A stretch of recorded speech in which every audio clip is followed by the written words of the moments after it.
The Message Talk Show is back. It's Thursday morning, and guess what? You're listening to your host, Alex Gordon, on the Message Talk Show. It's Thursday morning. And what happens on a Thursday morning? On a Thursday morning, you tune into the Message Talk Show. And I tell you, if you miss this, man, I'm telling you, man, you're missing some quality stuff going across the nation, growing across the world. You know, over 7 million people are listening to this podcast. 7 million people are listening to this everywhere you go. So tune into the Message Talk Show, guys. I have a great guest on the show today, a gentleman by the name of Terence Channer. Say hello, Terence. Hello, God bless you all. Hello. Hey, this brother is an activist. This man, if you're on LinkedIn at all, you will see this guy commenting, running commentary on the issues that's happening in our society, on the issues that's happening around us, on justice, on the police, everything. He is an activist. He's a lawyer by profession, and in the law, he holds organizations to account. He holds police organizations to account when they hold people in custody, when they handle people. This is the guy you go to talk to about how justice is done. Wow. You never imagined that we would need such services in a time like this. You never imagine it, but we've been going through the pandemic. And in the pandemic, we've seen the rise of the Black Lives Matter movement across the whole world. Now, Terence, what's been your thoughts on the Black Lives movement across the world that's happened during the pandemic? It's a seminal. It's been a seminal event. We've had the death of George Floyd, which has been a catalyst that has sent reverberations around the world, and that's a catalyst for change. And it's also a catalyst where the light has been shone very brightly on police brutality and state oppression.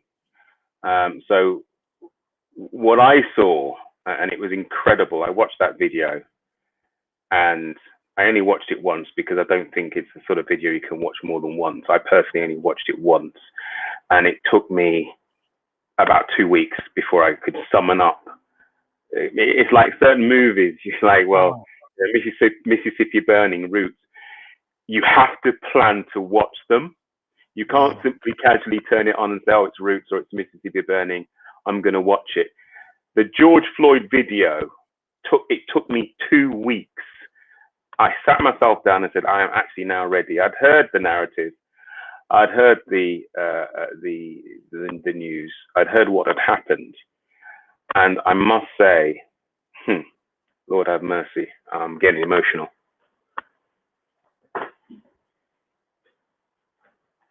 When I watched that video,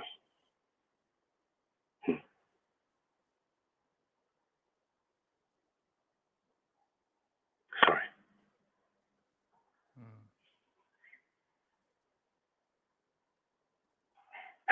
I'm a bit embarrassed. No, man, sorry, it's all right, man. It's a moment. I'm very embarrassed. Give me 2 seconds. I wish you could just switch off the camera because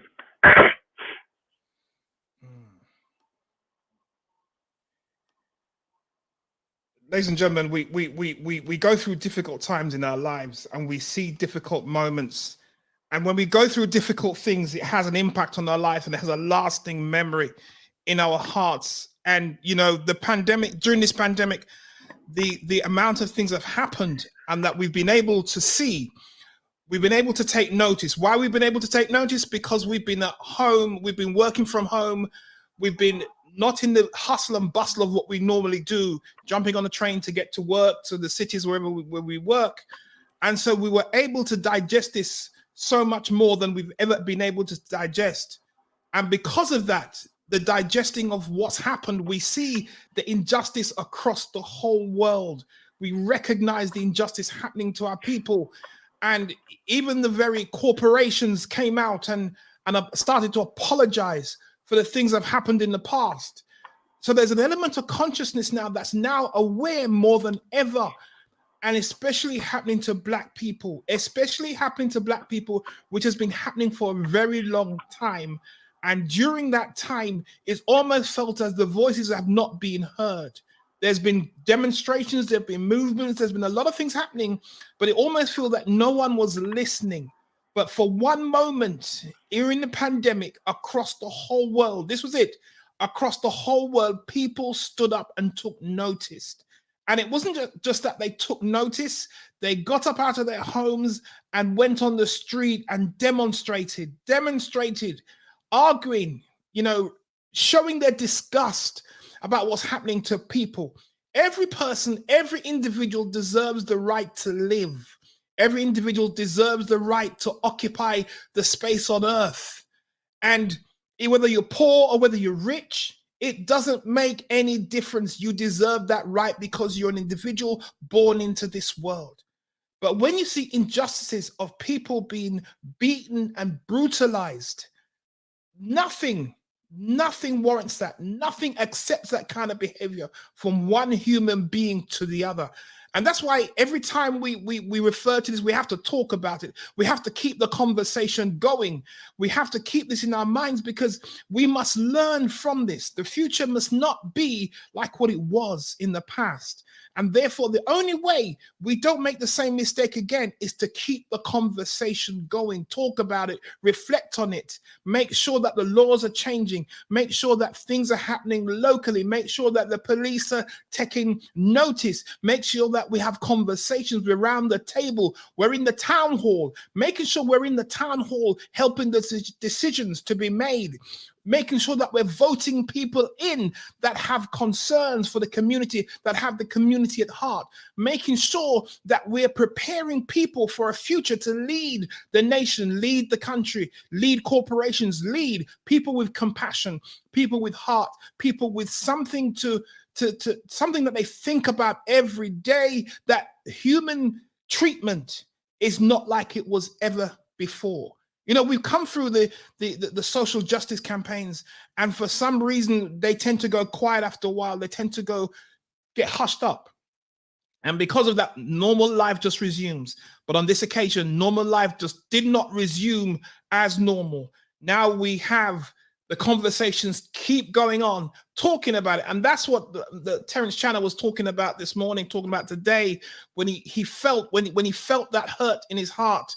And not that he's not felt it before, that there are several hurts, but it's so prominent when you see a human being being held to the ground, his knee on his neck, life choken out of him. We must never forget it because we cannot have it happening ever again. So we're going to resume the conversation with Terence and just take it one step further. Sorry, I must apologize. I just did not expect to feel so emotional about that. I'm back. I was saying that obviously it took me a while to come to watch that video, and I've only ever watched it once, and I left it at that after I watched it. It was a seminal moment. We talk about Rodney King. The Rodney King video was a landmark video in that back in 1991, I believe it was. We didn't have the prevalence and the proliferation of smartphone technology. So the Rodney King video was a camcorder being switched on just by chance after the person making the film heard the commotion. And then we fast forward now to 2020, and we have what I think is probably the second seminal moment in how video technology is assisting us and informing us on what is going on the streets. You can imagine that before we had access to smartphones and video cameras, you can only imagine what was happening without us knowing. And I think, I can't remember whether it was Trevor Noah or President Obama, but someone said quite eloquently, it's not that it's happening more often, it's that we are now being informed. We are now more informed of police brutality, state oppression now, because we are all little brothers. We talk about Big Brother, Big Brother's watching. we've now got the power of like a little David in our pockets against the Goliath, the state Goliath. The smartphone camera is now informing us all of what is happening on the streets. And yes, the death of George Floyd was a catalyst in 2020, and I was asked, well, why was it such a catalyst? Why George Floyd, when prior to George Floyd there were other videos of particularly, you know, young black men in America being killed at the hands of the police. And I pondered on this, and I think it was watching it was a BBC show. I think Zain Abadawi was hosting it, and a couple of commentators from America and one from I think it's Sweden made a very, very important point, which is this has happened in a time when we were all in lockdown. There were no sporting events. There were no distractions. It was the perfect storm. The conditions were perfect for the entire world to be focused on this one event. And I think it's true. The combination of the pandemic and this very, very, very disturbing, very graphic video was the perfect recipe for this to be catapulted across the globe in the way, spectacular way it was, and it propelled the Black Lives movement. So wow. Incredible events of 2020 with the death of George Floyd, and some would say, well, why is it relevant to us here in the UK? Yeah, this is something that's happened across the Atlantic. Yeah. You know, the police in the UK don't carry. By and large, I'm not armed. The police in America are armed, and of course, George Floyd wasn't shot to death. He was knelt on in such a horrific way. So why is the death of George Floyd? Why was it so seismic? You know, on the Richter scale, you know, seismic. And I think the answer is yes, the pandemic and the graphic video, the combination of those two, you know, no sporting events, nothing else to focus our attention on. That was the reason I think that it was so seismic. And in terms of the meaning, let's not be under any illusion. This isn't just about police death. Black Lives Matter in healthcare. Black Lives Matter in education. Black Lives Matter in housing. Black Lives Matter in employment and in criminal justice. The big 5 policy areas, Black Lives Matter. And the reason why is because when you drill down into statistics, I'm a stats man. You know, we can talk till the cows come home, but what I want to see are statistics. What are the statistics? Because policy has to be driven by facts. I mean, I heard it said, you know, without a vision, you know, the people perish. Ignorance, we cannot be led by ignorance. We've got to be led by statistics. And the statistics in this country on the mistreatment of particularly young black men is appalling. There's huge amounts of work that's required in this country. I don't need to reel off the stats on stop and search and use of force, because I think we all know, you know, police use of force and police stop and search figures are hugely disproportionate when it comes to the mistreatment of and the policing of black people, particularly young black men. So in answer to the question, why is the death of George Floyd relevant to the UK, we do have deaths in police custody of black people and white people and of Asian people. But black people make up 3% of this population. However, we make up 8% of police deaths. And that's scandalous. The police are saying, well, the reason why we use force against black people more in terms of the proportion is because black people are aggressive. So the aggressive trope, that trope of the aggressive black man, is the justification for the use of force. There is a problem in the psyche, in the white psyche. I don't think it's a problem within the black community. I think there's a problem. It's historic. It's not something that started in 1984 when the Police and Criminal Evidence Act was passed. This is historic. It goes right back. If you're in any doubt as to the fear of the black man, the aggressive black man, it goes right back. I mean, I was watching, I can't remember I think it was David Ulug, I can't pronounce his surname, but anyway, please excuse me, David. He did a program recently, I think a couple of days ago, and it was about the forgotten soldiers of the First World War. And he said that the American soldiers that were stationed in France, they were treated with such respect. The French loved jazz. They had a love affair with jazz, and they treated these men with a lot more respect than they were treated back home. Remember, this is we're talking 1917, 1980. We're talking 100 years ago. And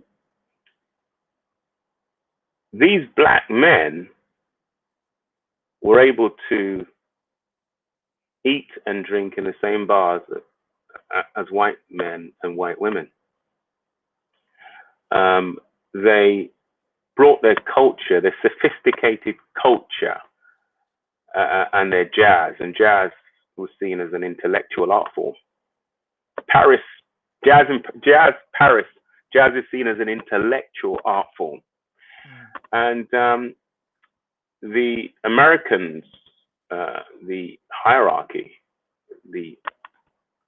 were very, very unhappy that the French had embraced the black soldiers and had embraced the culture, and sent instructions to the French that the Negro was not to be trusted, not to be complimented, and certainly not to be complimented in front of white men and women. And they gave a list of things that the Negro should not do. He shouldn't be complimented. He shouldn't be this. You shouldn't show him respect.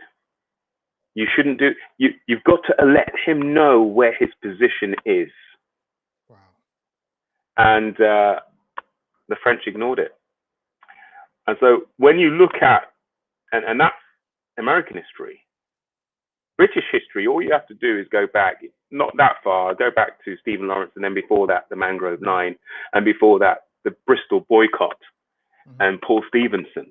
And I've got to give a massive, Black History Month, massive, massive big up to Paul Stevenson. He's my dad's age.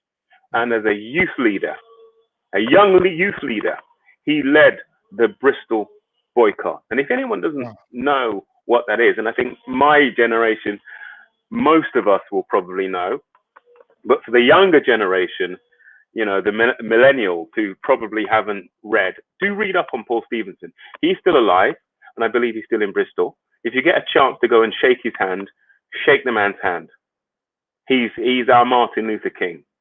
Paul Stevenson led that boycott, and he said to the Bristol bus company, look, if you're refusing to employ black and Asian drivers, we're going to boycott you. And in times like that, we need our white brothers and sisters to hold our hands and walk with us. And that is what happened in Bristol. And they defeated that colour bar, you call it a colour bar, in Bristol. And that was at the time, I think that was, it could have been sometime, I can't remember the exact date of it, but it was obviously the time when Martin Luther King was given, I think he was giving his I Have a Dream speech around that time. And if you look at Black history in Britain, Bristol boycott, Mangrove 9, the riots in the 80s, Stephen Lawrence, and the list goes on and on. The deaths in the deaths of Black men in police custody, the disproportionate use of stop and search. I'm not saying that we haven't made any inroads and we haven't made there's been no improvement. But what I'm saying is that the statistics don't lie.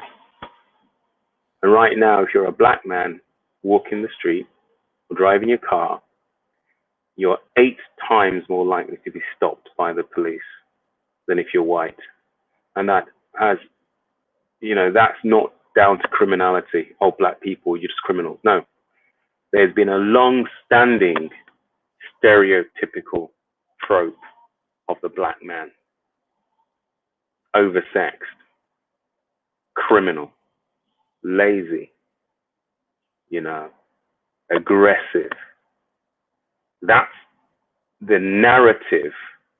And so what we have to do is we have to say, well, actually, no, that is not who we are. And the perpetuating stereotype is not a stereotype that we're perpetuating. It's in my view, it's a convenient stereotype.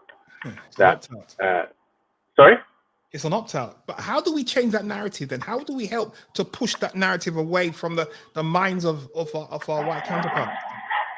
Well, the thing is this. We have, and this is what's good. We do have, and I think we have to be accurate in who we are accusing. Mm-hmm. We're not accusing white people.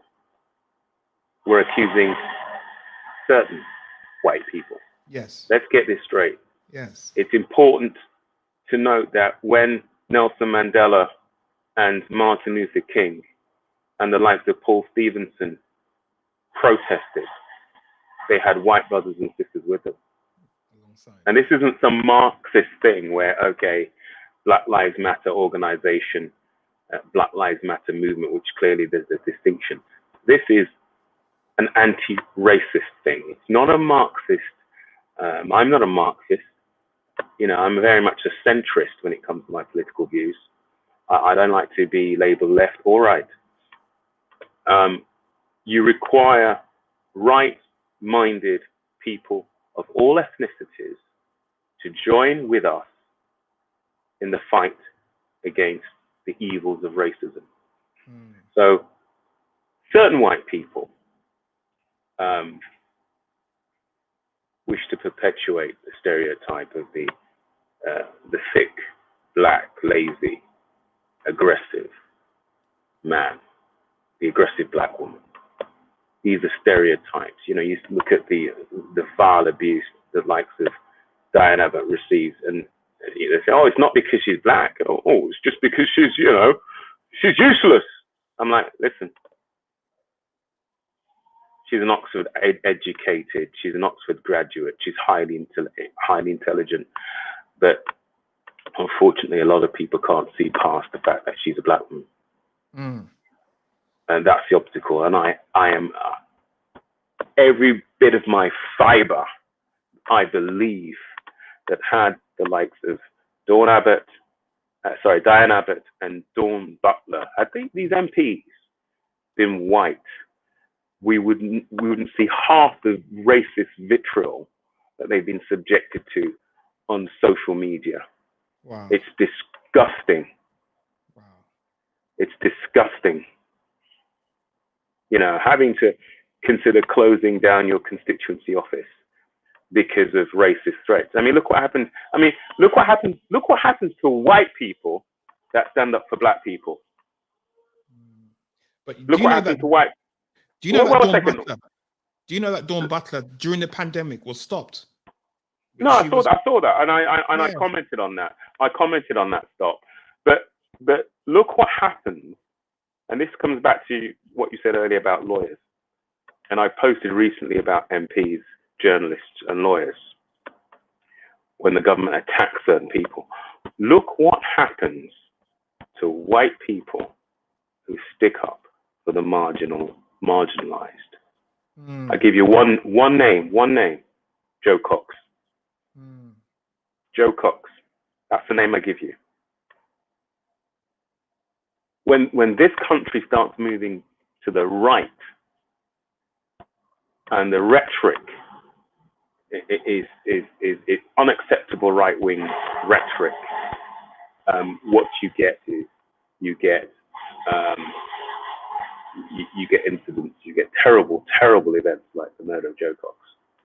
And she was an MP, brilliant MP, who championed the causes of the marginalized in society, refugees, the marginalized. And the right didn't like that. The extreme right took action against her. So we have got white brothers and sisters, and I say brothers and sisters. The reason why I say that is because obviously I've got a Czech background, and I like to think of people who help me as my brethren. I'm not, it's not Marxist ideology. Don't get me wrong. This is, Church of God. My white brothers and sisters, they are out there. I've got white friends who have passed the litmus test. They are my friends because they have passed the test. As black people, we always have this little test, don't we? We don't tell them what the test is. We know what the test is, and we're like, wait, let's wait. Yeah, have they? Yeah, passed. You passed. And they become, and you don't need to try too hard to pass the test. Yeah. Don't introduce me to your black partner because that's gonna pass. No, that won't pass the test. Having a black partner is not gonna pass the test because many a man with a black partner or a white partner, a black partner or a partner, a non-white partner, that doesn't get you. That doesn't. It's like my mom and dad used to say, you know what? Your mom and dad, we're not gonna get you into heaven. It's not because your dad's a pastor. You have to know him for yourself. So it's the same. Exactly. It's the same with racism. Don't come and reel off your black or your white partner and say that will get me through. No. It's your mentality, your attitude, and sometimes you have to deconstruct old thinking that's been passed on from generation to generation for you to say, actually, I pass now, and I'm open about what I used to think, and I don't think that way anymore. So we have, and I'm sorry to be long-winded, but we have white people who are anti-racist, and we have white people that are racist. And the problem that we have, and sorry for digressing, is that when something like Britain's Got Talent and diversity happens, when I say diversity, I mean the group diversity. The group diversity. What's an appropriate name, hey, for the furore that happened there? What you have when that happens is you have white people that are not avowed anti-racist being offended. Why? Because they're not avowed anti-racist. They are, many of them, they are people who want the right to be racist and will say, I'm not racist, but they don't want to be told. It's like the Conservative Party being against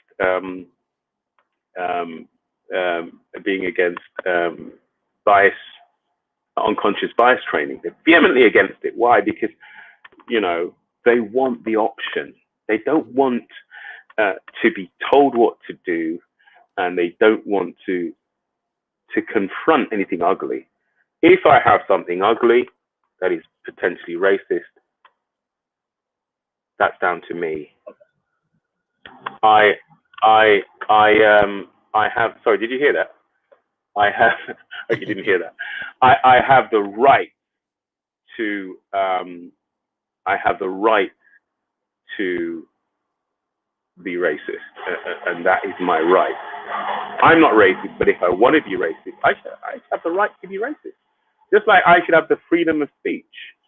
So, for instance, I'll give you an example of how some people are so out of tune. There's a dog,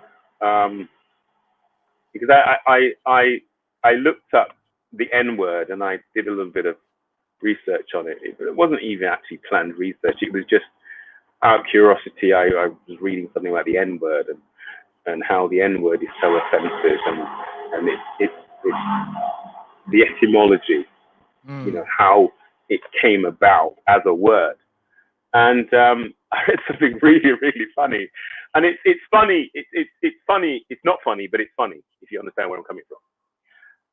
And what it was that there is a dog who, and it was I think it was an army dog. Okay. And his name was the N-word. This dog was called the N-word. And this dog, and I might see if I can find it online now. But this dog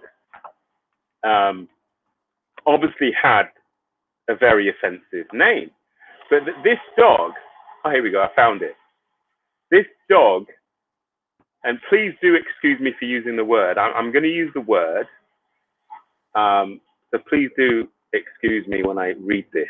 And I'm reading from Wikipedia. If you're not sure, have a look on Wikipedia. It says, Nigger was a male black Labrador retriever belonging to Wing Commander Guy Gibson of the Royal Air Force and the mascot of number 617 Squadron. Gibson owned the dog when he was previously a member of 106 Squadron. Full stop. Nigger often accompanied Gibson on training flights and was a great favorite of the members of both 106 and 617 Squadrons. He was noted for his liking of beer, which he drank from his own bowl in the officers' mess. Nigger died on 16th May 1943, the day of the famous Dam Busters raid. Now, it goes on. It talks about, you know, where he's buried and so on, and it talks about controversy as well, because obviously with a name like that, it's going to attract some controversy. Now, a decision was made to, and I didn't go far enough to find out exactly what the outcome was. And if you really want to know what the outcome is, please do some checking. But there was a decision that was made to change the name on the dog's tombstone from the N-word to something else. And would you, and this, you're thinking, Terence, where are you going with this? You take it too long. Would you believe it? And this goes back to what happened with Black Lives Matter and diversity on Britain's Got Talent. Would you believe it? 3,000 people signed a petition saying, this is an outrage. How can you change this dog's name? Can you change the dog's name? It's an outrage. People. His name is Nigger. You know? Yeah, 3,000 people signed a petition saying, this is an outrage. You know, they're not going to sign a petition against police brutality, and they're not going to support, you know, George Floyd. But there was support. Dog. You know, Nigger. How dare you change his name? I'm like, what are we dealing with here? I mean, listen, people, if you think I'm making this up, go on Wikipedia now and have a good read, and you'll say, oh, Lord have mercy.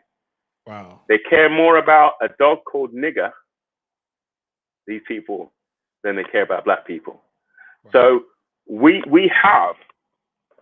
still have a climate in this country. And when the British Got Talent received all those, I think, almost 25,000 Ofcom complaints. I wrote a piece, uploaded to LinkedIn, and I said, I'm happy about these complaints.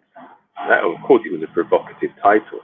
And I said, well, the reasoning behind me being happy about these complaints is because I believe that this was a quasi-referendum. This was a quasi-referendum, not of the whole country, of course, because it wasn't really a referendum. I'm just using that artistically. We didn't get the chance to vote. Only people who objected to diversity's portrayal of the seminal moments in 2020, i.e. the pandemic and the death of George Floyd. We didn't get an opportunity to vote on this. It was pure complaint.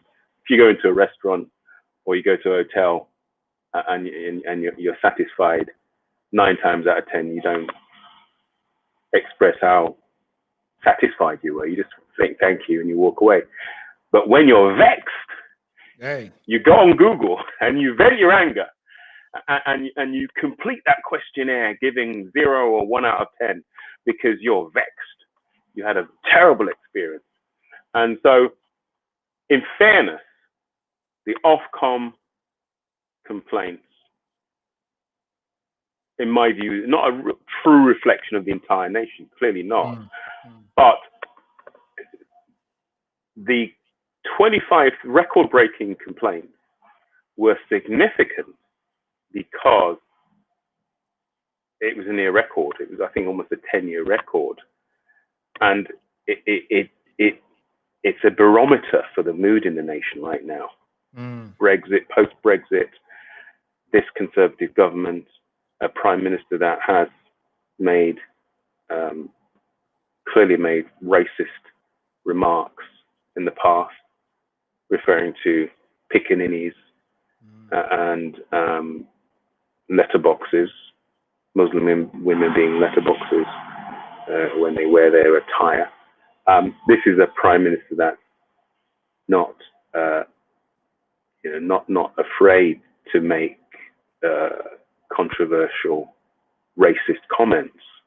So we've got a climate in this country, and I think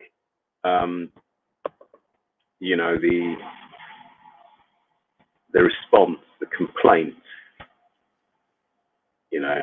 it indicates to me that there's yes, we've made progress, but there's still a lot of work to do on race. You are making 25,000 complaints to Ofcom. So about a brilliant dance routine. So when we as a people, and I use the word that you just used now, are vexed about these situations, yes, and we take to the streets and we take to the demonstrations to voice our concerns. How far can we go? How far can we go within the law to not be arrested, to not be? Okay, well, sure. Well, what we've got to remember is we're currently in a time of a pandemic, and there are regulations that govern the gathering of people. So we've got to bear that in mind. So we're in very unusual times. We're not in normal times where you can go out and demonstrate peacefully and you're not contravening any laws. We're in a pandemic.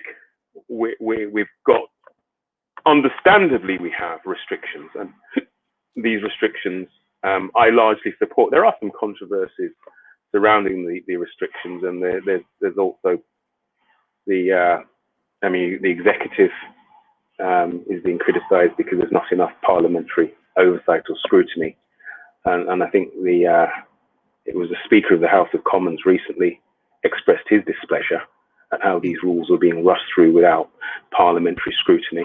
But by and large, a lot of us are frustrated, but we understand that there have to be restrictions.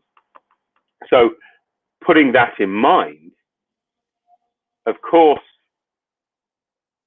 we've got to be careful about how we demonstrate so as not to breach rules. And I know that obviously recently we've had Black Lives Matter demonstrations that did contravene social gathering restrictions. But let's take the pandemic out of the equation for now. Let's just talk about pre-pandemic times. Well, pre-pandemic times, we have in this country the right to demonstrate. Article 11 of the Human Rights Act, and I'll read it to you. Everyone has the right to freedom of peaceful assembly and to freedom of association with others, including the right to form and to join trade unions and for the protection of his interests. So, enshrined in the Human Rights Act, which is law in this country, that's the Human Rights Act, 1998, is the right to, effectively, the right to demonstrate, the right to protest. And I must say that is the right to peaceful protest. Now, Alex, I know what you're getting at. You're saying, well, actually, how far can we take this? Well, there's lawful assembly and there's obviously lawful protest. But we've seen where protest can become unlawful. We've seen it in America, we've seen it here where the tearing down of statues, it's criminal damage.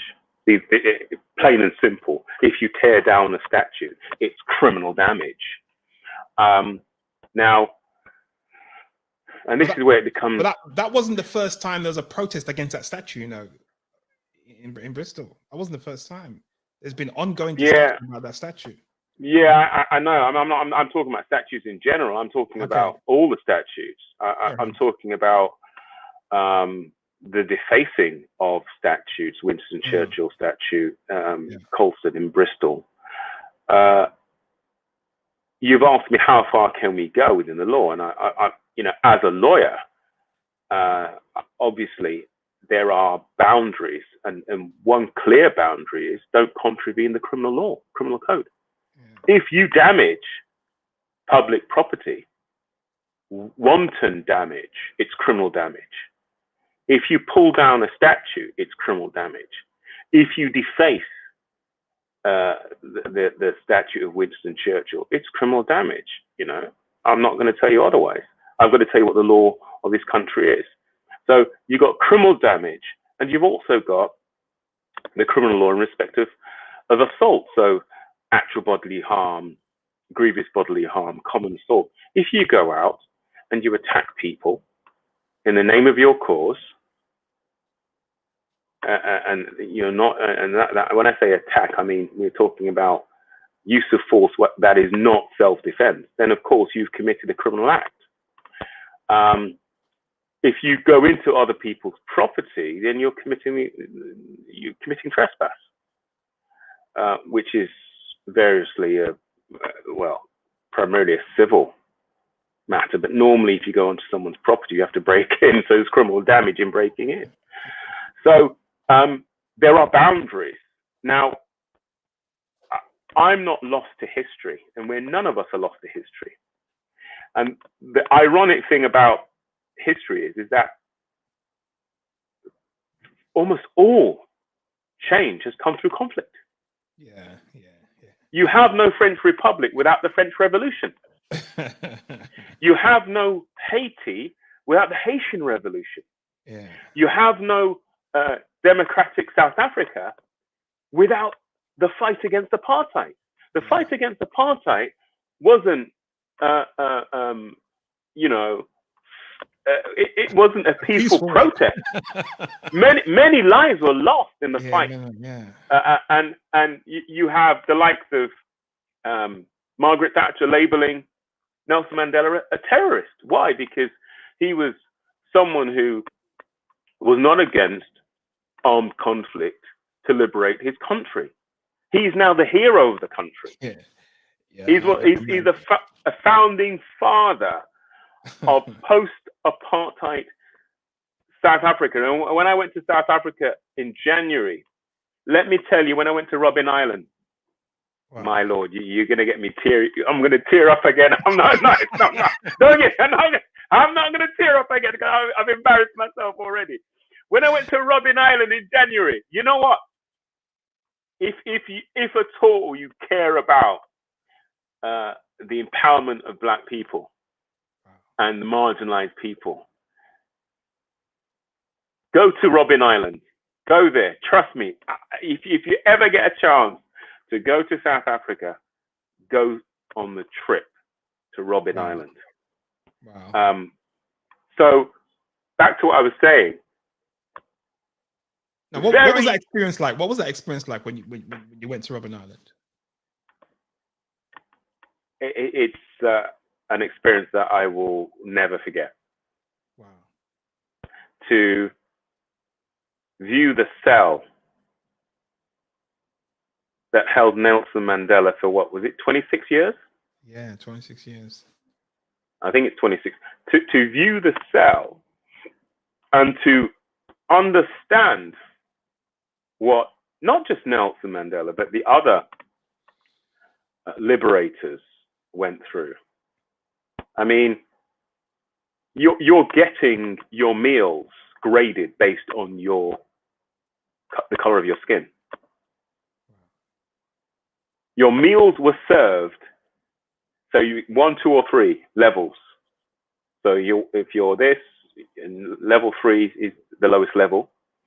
The quality of your meals in the prison were downgraded based on your race. Can you believe that? Can you believe that? Wow. That experience will live long. In fact, until the day I die, I will not forget what I experienced in Robben Island when I went there. It was amazing. It was inspirational to think that he'd been through this. But back to the bounds of demonstration, we know that throughout history, American Revolution, War of the Roses, I mean, there's been very few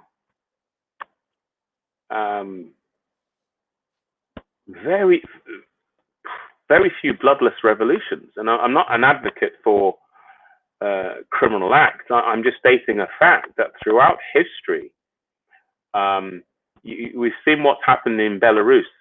I mean, Belarus is a great example. It's an example of how people have been disenfranchised.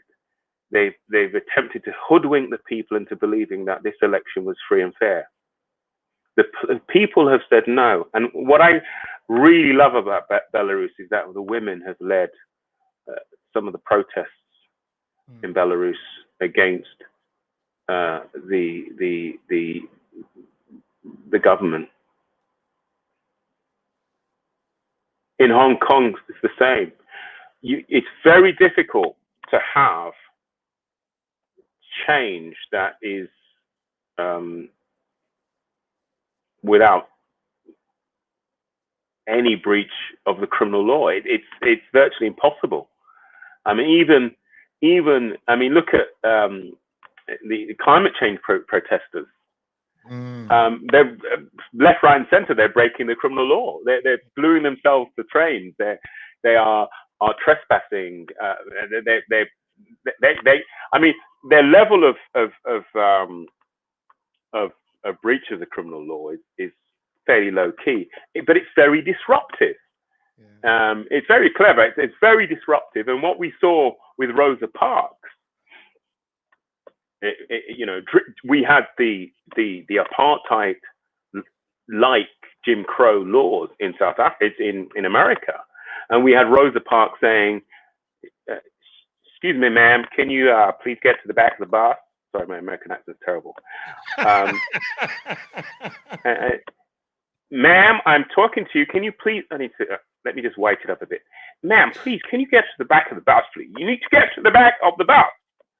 And she said, sorry, that was an English accent, wasn't it? Anyway, please, if you're listening to this, next time, if I'm invited back on and I might not be after that disastrous attempt, I will practice my accent. All right.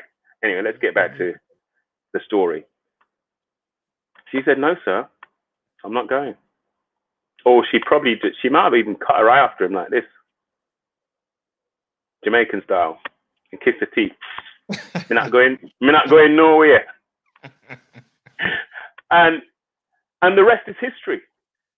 What Rosa Parks did was an act of civil disobedience. She'd effectively, and I'll check it, but I think she effectively broke the law. Apartheid laws, frankly, and I'm not saying we're in apartheid, but I'm explaining to you what the history of demonstration is and protest, and whether we can cross the line into breaking the criminal law. But it's very difficult to find an example of where there's been change and no breach of the criminal code and criminal law. And I'm not an advocate. Don't get me wrong. I am not saying in this. Please. I'm saying this loud and clear. I am not an advocate. I have a duty to the court. My first duty as a solicitor is to the court. I'm an officer of the Supreme Court of England and Wales. I am not advocating anyone to go out and break the law. But civil disobedience, protests that frustrate traffic and frustrate the economy can be extremely effective without lives being lost. We know that this pandemic has led to the loss of life, but we know that there's a fight between the loss of life and the loss of the economy. And so the pandemic itself shows us that it's not just the loss of life or harming people physically that is effective, but it's also the disruption of the economy. So the climate change protesters have quite cleverly thought, well, we don't need to attack people to get our points across. We don't need to do anything that hurts anybody physically. We can hurt them financially. We can inconvenience them. The black cab driver that's trying to make his living is now stuck in traffic. Why? Because I'm stuck to the road. I've glued myself to the road. We've glued a human zebra crossing across the road, and the traffic in Oxford Circus cannot flow. Why? Because we are stuck we've cemented ourselves to the ground. That's serious.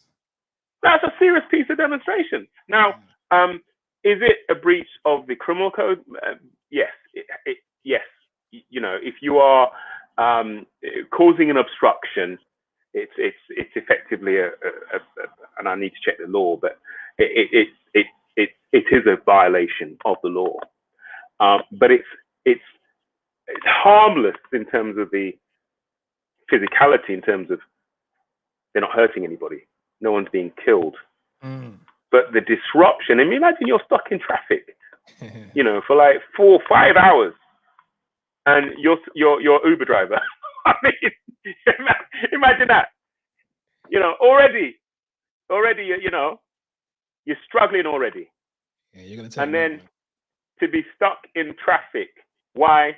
Because a climate change protester has cemented themselves in a human, you know, 12 of them, a human zebra crossing across the road. It can't move anywhere. So that's tough. Of course, we there are means and ways of protest, and we know that Martin Luther King, his ideology, his protest ideology was civil disobedience and peaceful protest.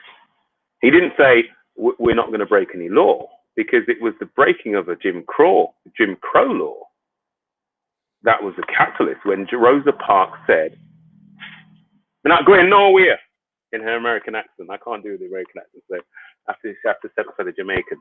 "I'm not going anywhere.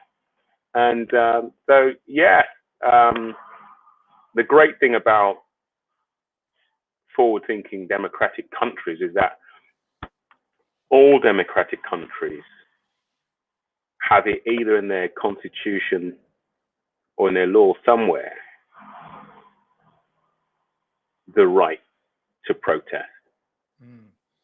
When you take that away, what you've got is you've got a repressive regime. I mean, imagine in North Korea, you know, the people saying, "Oh, we want to protest," and you turn around and say, "There's three of you." You turn around and you say, "Well, there's only me left. Where am I to? Where am I?" You know, you all three of you like wave your banners in North Korea. We want to protest. We want to protest. And then you look around and you think, "Oh, I thought we had a choir of three, and it's just me now singing protest songs." And look round, and my two brethren have been carted away, and are now in chains. I'm gone, and I'm running down the street now because I've got police with batons chasing me down because I'm about to be beaten up and thrown in a cell. In fact, I wouldn't be thrown in a cell. I'll be serving 10, 20 years hard labor. Yeah, and we joke about that, and I'm joking about that. But you know what? It's no joke. It's no joke.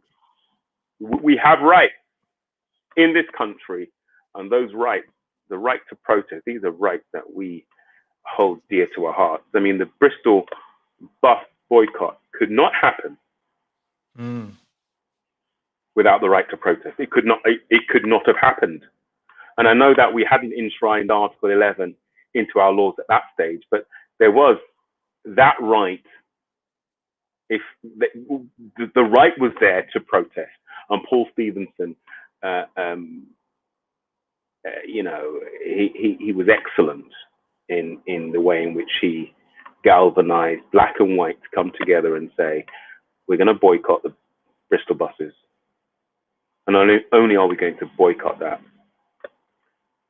company, we're going to protest, peaceful protest. You know, no statues in Bristol were torn down by Paul Stevenson, but Paul Stevenson got the job done in the 60s with an excellent, inspirational bit of protesting. Wow. Do you think we'll ever get to the point then where we work with the police a lot closer so that we don't have incidents of what's happened in the past? Do you think we'll ever get that better? The training, you know, do you think we'll get there? It's left to be seen, really. I mean, I'm hopeful, but I'm also a realist. I think that we have problems with recruitment, and I give you an example of that, of my feelings towards recruitment and my personal experience. I not long ago had to call the police concerning a young black man who was just out of control, and I really thought very carefully about this, because I don't want police involvement unless it's absolutely necessary for the police to be involved, and that's, I think, how we think as black people. We simply don't want the police involved unless it's the last resort. Now, I called the police, and when the police turned up, you know what? I was so pleased to see a black officer. I was so pleased to see that a black male officer came with his smaller white female colleague. I was relieved. Now, I shouldn't be relieved, because I should feel that regardless of who turns up, whether black, white, Asian, you name it, the service that the public receives is going to be good. It should be good. It should be professional. But unfortunately, in the climate that we're in, I was chuffed that a black Croydon officer turned up, and by and large, I was happy with the outcome. So recruitment is a massive problem, because I think that, and don't get me wrong, I'm not saying black officers, having a black officer is necessarily going to be the answer, because we know some black officers, they buy into the culture, they buy into the stereotypes. So even, you know, some of our people, we buy into you know, some of these stereotypes, and you know, sometimes maybe as a black officer, you feel you have to show that you're one of the boys, probably even more so because you're black, and you want to prove that, you know, it's almost like, you know, you've got government ministers, I won't name any names, who are ethnic minorities, who feel in certain positions I've got to show that I'm on the same page. I've got to show that I am, you know, I'm a true team player, and they are even harder when it comes to issues regarding ethnic people. So there's no guarantee that you're a black officer, you're going to do a better job. But I think by and large, more black officers, more Asian officers, more officers of different ethnicities would help in terms of improving the relationship between the police and the black community.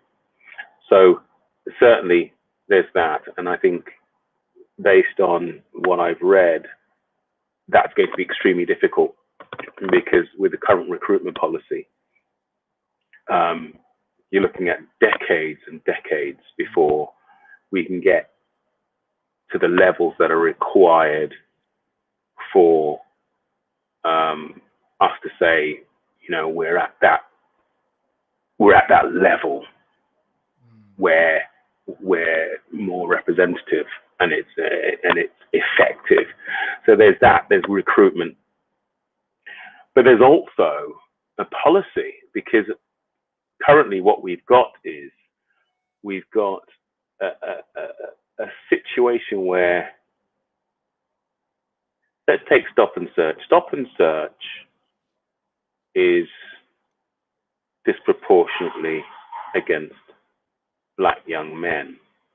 It's used disproportionately. So you're 8 times more likely to be stopped and searched if you're a black man.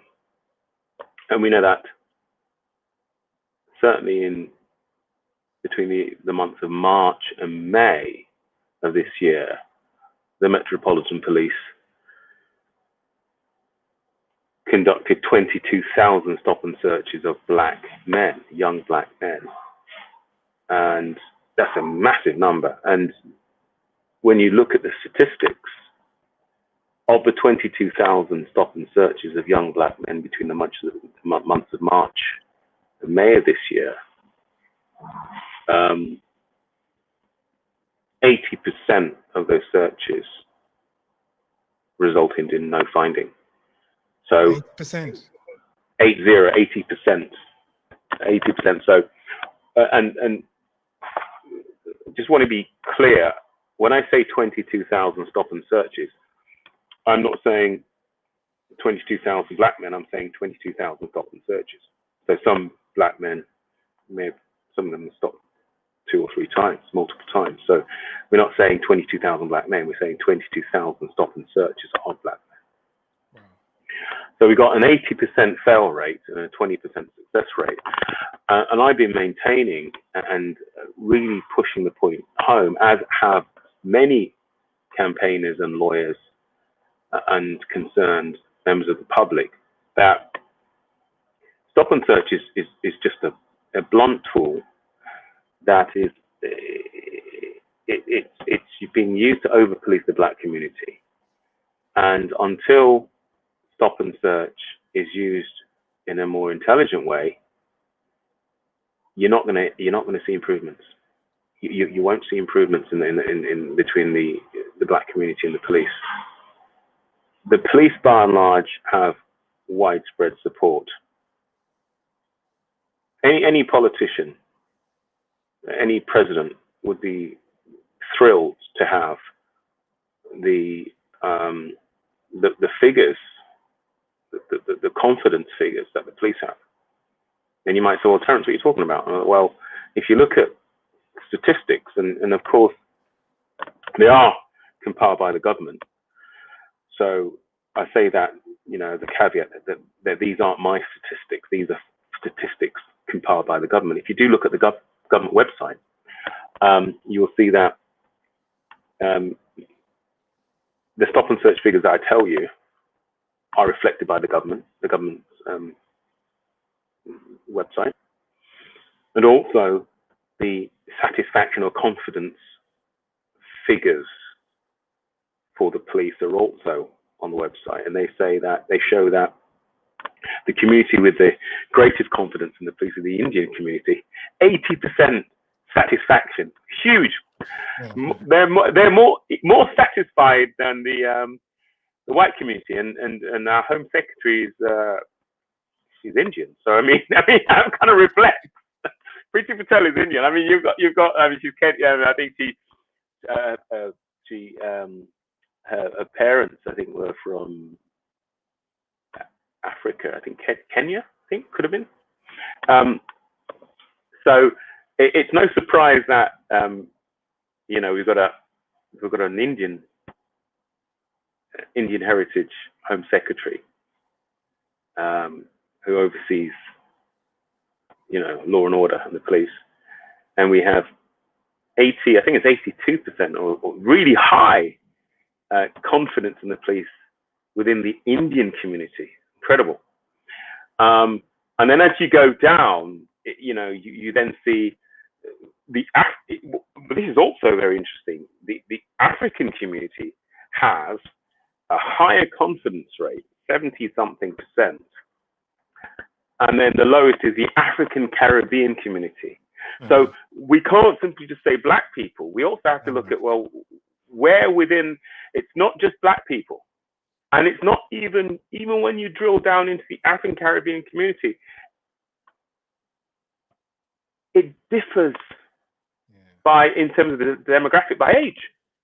So as you would expect, the group that has the age group that has the least confidence in the police, the young black. So when I talk about young black men, it's not black men, young black men, because the police stopped stopping me.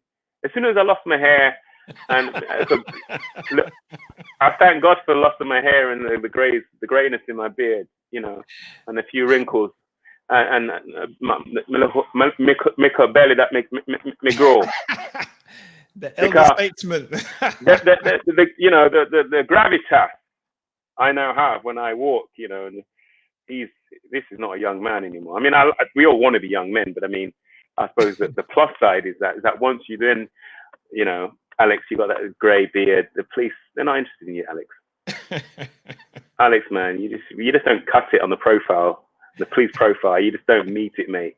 You got too many greys in your beard, mate. So when you drill down, you find that the confidence levels drop by age category within the African Caribbean community. So our parents' generation, the elderly, so I should say the senior ones amongst us, have more confidence in the police. And you can understand that with time, they realize, obviously we're not young anymore. The Mangrove 9, that was way back, Bristol boycott, that was way back then. And I know the Bristol boycott wasn't a police, it wasn't a police matter, but certainly the Mangrove 9 was a police matter. Yeah. One of the most important, and I big up to Darcus Howe, his involvement in the Mangrove 9 and amazing, gentleman for what he did. So God bless, his memory. So Darcus Howe, our parents remember those days, but they've since moved on, and they expect a high level of service from the police. And so when you look at the figures, you can't simply say black people. It's important for us to actually say, well, what black people are you talking about? That's true. And primarily we are talking about young black men, because frankly, my dad, I mean, please, my dad's 83. Please ain't troubling him. You know, excuse me, mate. Stopping you on suspicion of drugs. Going to do a drug search. You okay with a drug search, Pastor Shanna? Under Section 23 of the Misuse of Drugs Act 1971. Bishop Shanna. Hey, they're not interested. They're not interested in my dad. They're not, you know, what they'll do is they'll send him a contribution for his charity when he's done his press up. And so my dad was like, yeah. No, it didn't happen, by the way. Don't get me wrong, right? I don't know if my dad did get a contribution for his press ups from the police, but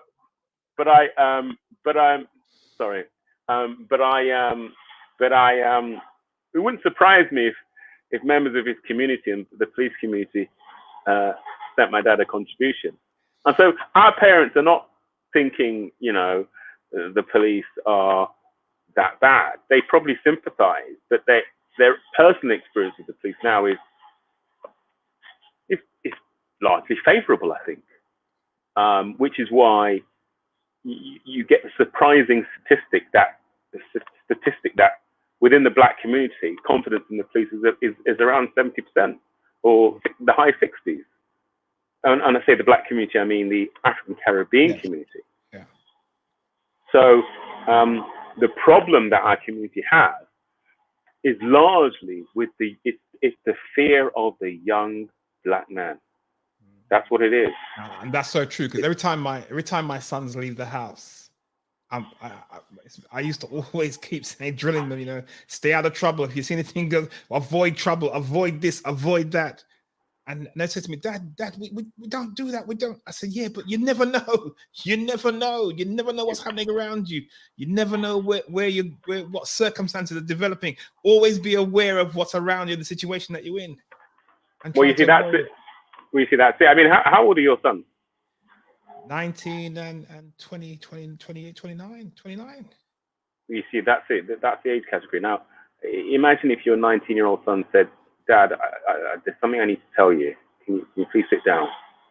Now, Dad, listen, when you go out, you need to be careful. You know, when it comes to the police, Dad, you need to be very, very careful, Dad, because that ain't going to happen. Why? Because you know, it's not you. You got your head is similar to mine. You've probably got a bit more grains on the top of your head than I have. But the police are not interested in you. I mean, you may find that when you do, and this is the problem. Just like in the George Floyd case, it's more about how you come to interact with the police. So the chances are, the younger you are as a black man, the more chance you'll be stopped. Clearly, the statistics are quite clear on that. And it's not so much sometimes the stop, it's what happens when you are stopped. Which is why I tell all these young black men, I say, listen, you need to put on your best accent. Yeah. I'm sorry, you might say, well, you know, why you should have to do that? Or why? I just want to be myself. And listen. Be your professional self. Be your best professional self. Put on your best accent and say to the officer, hello, PC Plot. Is there anything I can help you with? How can I assist you? You know, Keystone Cops or PC Plot, you know. You've got to be polite and you've got to look the officer in the face. You know, we teach our youngsters, don't be feisty. Stare me in the eye. You're looking at me, you're staring at me like, what? You're staring at me. If I lift back, you know, that's where we're coming from. Yeah. You know, we teach our youngsters that it's disrespectful to look an adult and a parent directly in the eye, and it's seen as disrespectful. And I keep maintaining, actually, you know what? We need to teach our young people, our children, how. Not that you can't look. Not that you shouldn't be looking directly, but it's how you look directly. Because we know that body language is so crucial. I can look you in the eye like this, or Or instead I could look you in the eye like this. Look, my eyebrows are raised. You know, raise the eyebrows up, widen the eyes a bit, smile. Hi, how can I help you? And you can be firm as well. You're not being soft. It's like, how can I assist you? So we have to teach our young people how to communicate in an authoritative, respectful, humble way. You're not a pushover, but at the same time, you're not, conforming to a stereotype. Because the officers are looking for a trigger. Oh, he was tense, so I was slapped on handcuffs, and sometimes they slap on handcuffs just because you're black. So, and raising your eyebrows and speaking nice ain't gonna change that. But for some officers, putting on your armor, put on the whole armor, putting on your armor, and when I say your armor, I mean a disarming look, and a disarming look is usually the look with a smile and I've got nothing to hide, and how can I help you, and nice, polite, and so it is crucial what happens during that stop, and to some extent we've got some control. I'm not saying we've got full control, because I mean, look what happened to George Floyd. We do have some control over what happens during that search or that stop. And unfortunately, I could be stopped or you could be stopped, and we're more senior men. And if we don't deploy disarming techniques, or I had one case that I spoke to a chap recently about an arrest that took place. He was arrested, and he was totally innocent, but he was resisting arrest. In my view, the arrest was lawful because there was a credible complaint, albeit a false one, but it was credible. When you say, how can a credible complaint be false? Well, the police don't know it's false, is what I mean. It's not far-fetched. It's not like, oh, well, an alien came out of the sky, and slapped me up. No, that's not a credible complaint. The police received a credible complaint. I thought the arrest was lawful, and this is a black man, and he's a black man of age. I mean, he's, senior black man. And he said he began to resist, and the black woman said, don't resist, just go with them, which effectively is what he needed to do. You are being arrested for something you haven't done. Don't resist arrest. Because the moment you resist arrest is the moment that force then begins to be applied. So what you want is, you're innocent.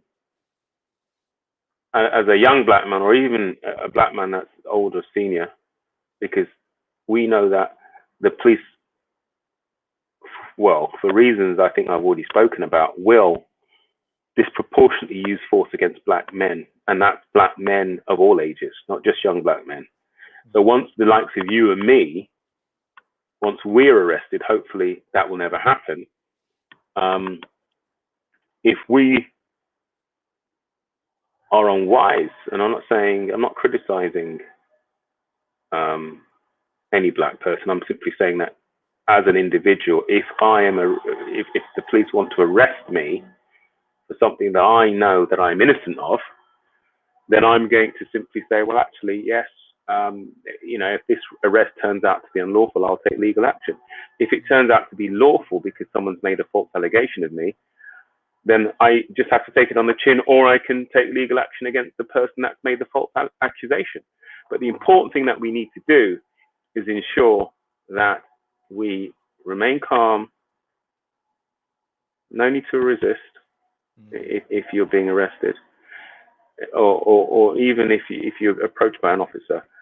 We've got to know how powerful we are as people. We've got to know that we are confident in who we are, that we can say to the officer or officers, hello, how can I assist you? With confidence, with the assurance that I'm not a criminal. done nothing wrong. Wow. So why are you so passionate about what you do in justice? Why are you so passionate? Well, I think the passion comes from, I think you want to make a difference. When you see an injustice, when you see a wrong, there's a great sense of satisfaction from righting wrongs. I think we all have that feeling, unless you are the perpetrator of the wrong. There is a great deal of satisfaction from righting a wrong. Now, I, obviously as a black man, I do feel passionately, like many of us, about about black people, and you know, that's not me being racist, because some people go, oh well, you know, all these black people talking about black issues, and you know, what about all lives matter? You know, it's racist. You know, black people just talking about black. Well, I think the problem we have is that if you look back in history, recent history, just look at the course of the last, I don't know, 200 years. You don't even need to go back 400 years. Just look at the history. You will see that it is injustice after injustice after injustice. And as a black person, like many black people, we look to ameliorate, we look to improve our life chances in housing, employment, healthcare, education, and criminal justice. The big 5 policy areas, we look for improvements. I cannot ignore the wrongs that are borne out in the statistics. The statistics confirm, when you look at pupil referral units, school exclusions, when you look at maternity care, when you look at stop and search, when you look at social housing, when you look across the board, criminal justice, every single area, I challenge you not to find disparities. Every single area, there are disparities in the life chances of black people. And you can't tell me that is, oh, it's just black people's fault. That's just, oh, school exclusion, oh, that's just down to black people. Housing, you know, employment, that. Every area, maternity care. I mean, come on, maternity care. Yeah, if you're in doubt, and you say, oh, it's just black people. If you are in doubt, okay, take out education, take out housing, take out criminal justice. Just look at maternity care. Just look at maternity care. If you're in doubt about what I'm talking about, just look at, because the thing is with maternity care, it's just having a baby. I mean, it's not a crime, you know, it's not education. You can't say it's an involvement of teachers. Look at maternity care. Look at the death and the serious incidents because I also do healthcare law, and I've looked at the disparities in outcomes, adverse outcomes in the care of pregnant women. Look at nothing else. If you are in doubt about what I'm talking about, if you're a white person who's skeptical, if you are in doubt, have a look at maternity care. Because you can't even say, oh, well, and I challenge, and I'd like to speak to any obstetrician or any scientist or any medic, you know, unlike the pandemic where we've been disproportionately affected by the pandemic, they're saying, well, you know, black people suffer from hypertension, higher levels, higher rates of hypertension, and so on, so diabetes, etc. And so they kind of try to find a way of saying, well, this isn't, it's not nothing to do with structural racism. Although I believe that when you look at everything in a whole, and I think recent reports have confirmed that the disproportionate effect of COVID-19 on Black people does have a lot to do with structural racism. When I say structural racism, I mean how society is built. I'm not saying, Boris Johnson said this and did that and so on. So it's, what I'm saying is, how is society built? How is society structured? And society is structured, the levers and pulleys of society, structure it in such a way that we have, disproportionate number of Black judges, disproportionate number of Black police officers, disproportionate stop and search, disproportionate of school exclusions, disproportionate of Black people in leading companies, FTSE companies. Society is structured in a racist way. Let's be frank, and and we have to understand that, because societies are all built on legacies. So if you have a legacy, you can't simply say, oh, well, that was 200 years ago. Well, sorry, the Industrial Revolution was 200 years ago. And I'm not going to dismiss the Industrial Revolution and say, well, Britain is, wow, look at how it's the 5th largest economy in the world. Wow, how did that happen? Oh, it was 1980, the 1980s. Oh, Britain became, it's all down to 1980. No. It's all down to imperialism. It's down to Africa. Africa played a huge, and Africans. I'm an African. I'm a descendant of a slave. We took the cruise from, our forefathers took the cruise from the west coast of Africa. It was an all-inclusive. The cruise. Yeah, crossed the Atlantic. We were securely fastened, securely seat-belted and belted up, all-inclusive. From the Caribbean, from the west coast of Africa, all the way to the Caribbean and the rest of the diaspora. From India, if you don't think there's Black people in India, have a look at the cities, Africans in India, all the way through to Pakistan and Brazil. So we were dispersed. And then we have Africa. Oh, my Lord have mercy. This is 2 hours. Africa is two. My brother, Africa is 2 hour conversation. No, it's 2 days. 2 days. 2 days is Africa. In fact, you can't do justice. Africa was an amazing gold pot, from rubber all the way through to gold, copper, you name it. Our mobile phones are being powered by metals from Africa. It was milked.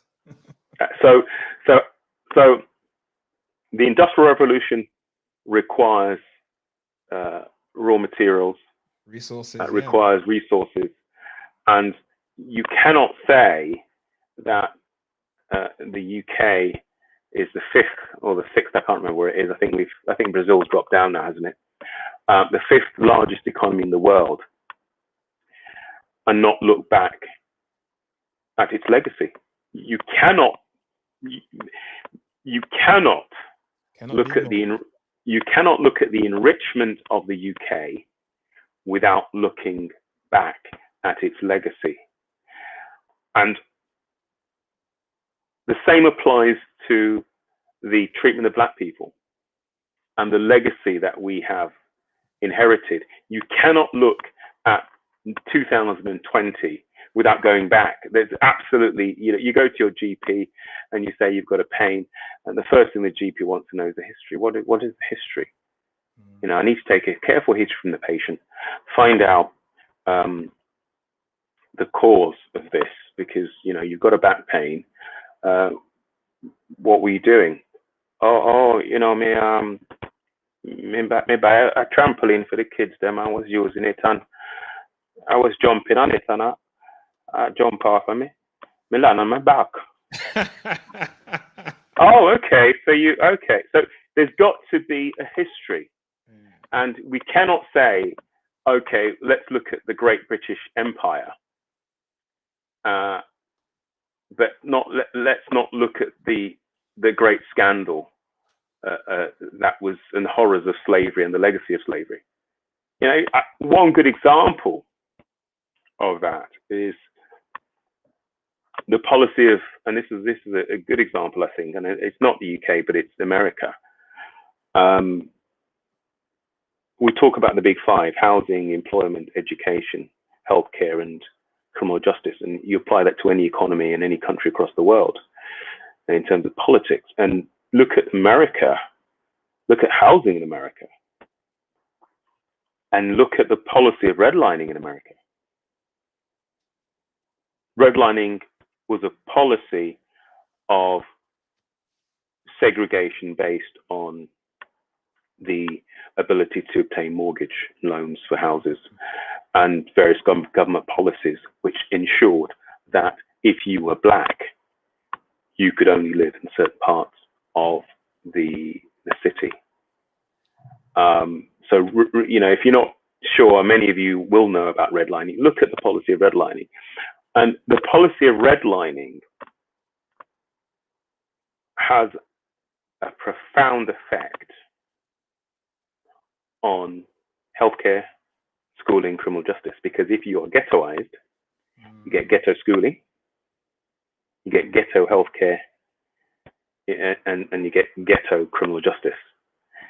It is a I mean, I urge listeners, have a look at policy.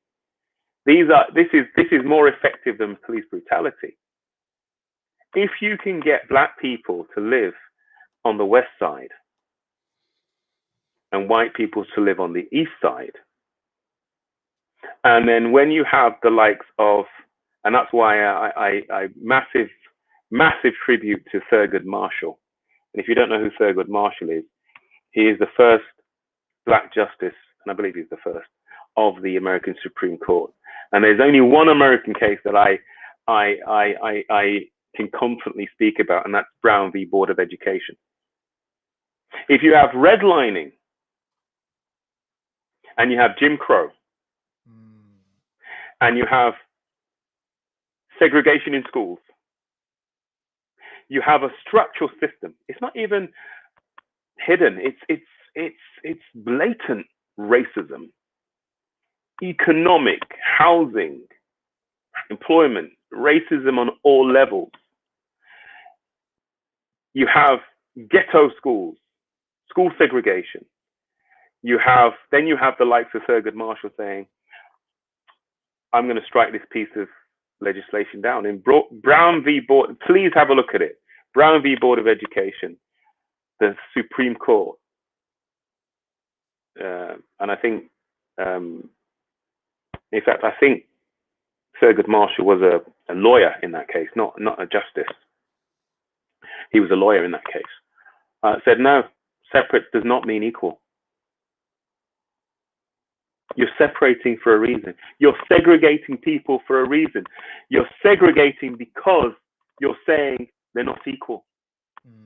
And so that is a seminal piece of legislation, and we've still got problems in America with segregation, and we've still got problems here in England with school exclusions, disproportionate school exclusions, because black boys, a constant narrative, black boys are aggressive, disruptive, and thick. They're stupid. They're unintelligent. I want you out of my classroom.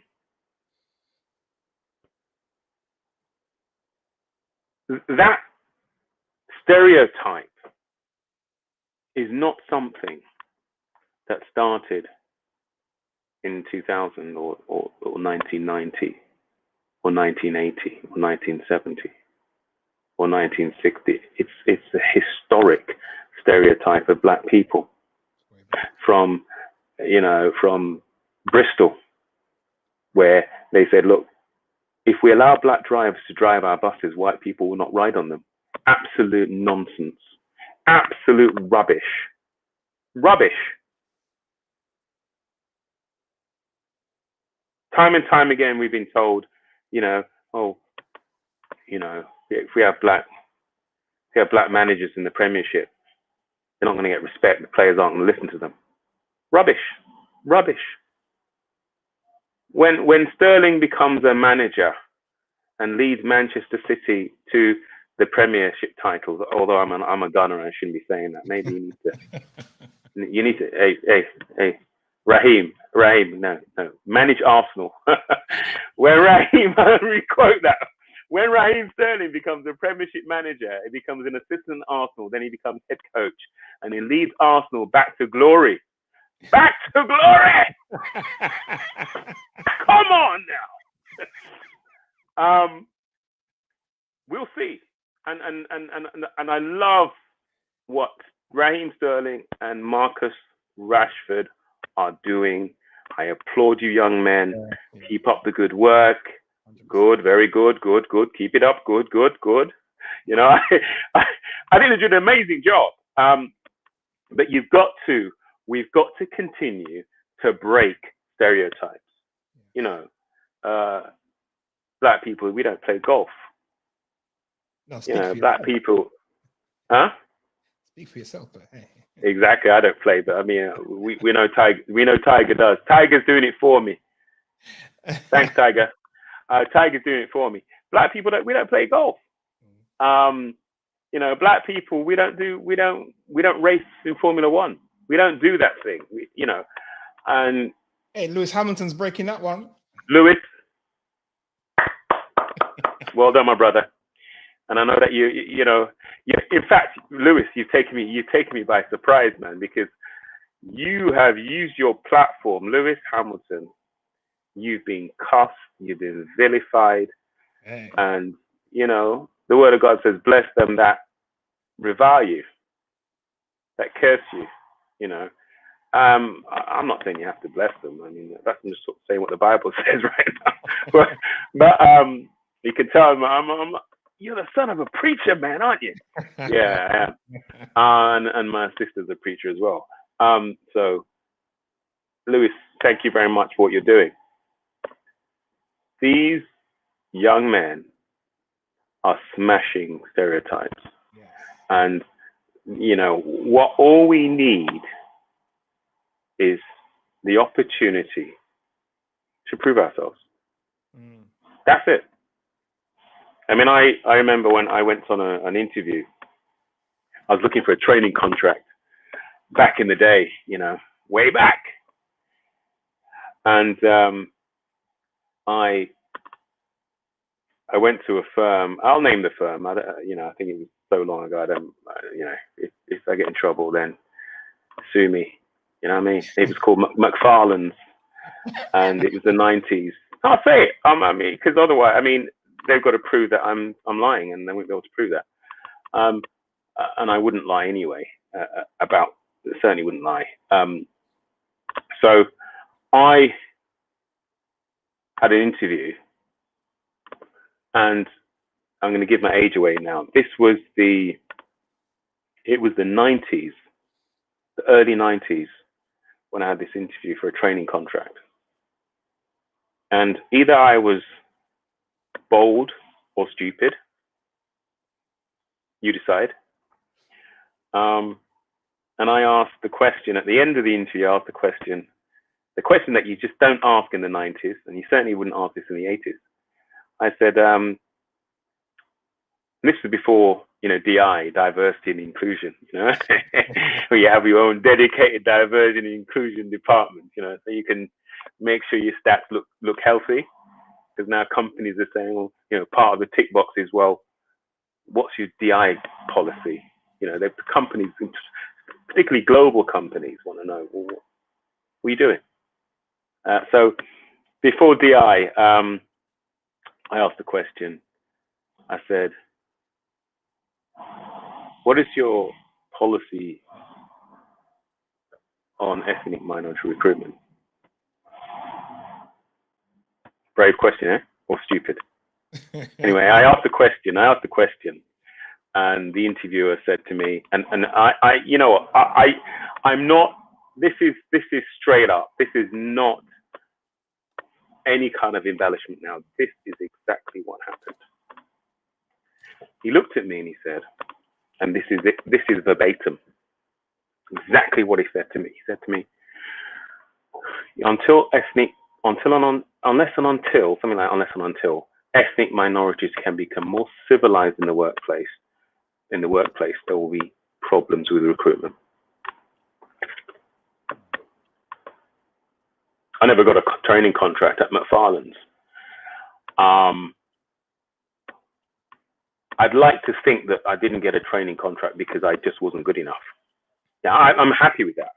I am happy. I didn't get a training contract with McFarland's because I wasn't good enough. That's what I would be happy with. I can't be confident. This is the problem with racism. This is the problem with racism, is not being confident that your failure is purely yours. That's the wicked thing about racism. That is the problem with racism. I want to be confident that I didn't get 9 out of 10 or 10 out of 10 because I failed. I can take that. We can all take it. Every one of us. You're given the chance to fail purely on your own merit. Yes, give me that chance. I failed. I will do better next time. It's just my ability, nothing to do with the way I look, nothing to do with the texture of my hair. It's nothing to do with the fact that my nose is broad or my lips are nice and full. I think my lips are, anyway. Nothing to do with my features, nothing to do with the size of my bottom. Excuse me, sorry, ladies.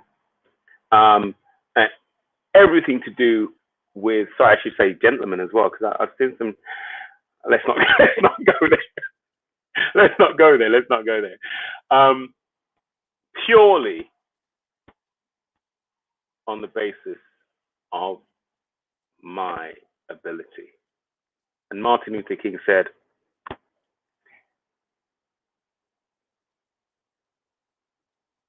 let's not judge on the basis of the color of your skin, but on the content of your character.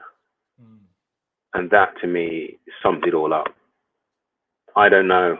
I can't be confident that I'd like to think that I didn't get a training contract, because I just wasn't good enough.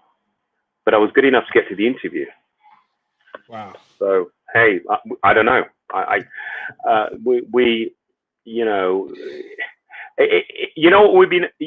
What would be good, Alex? Imagine, we're able to live our lives again. So rewind. Hey.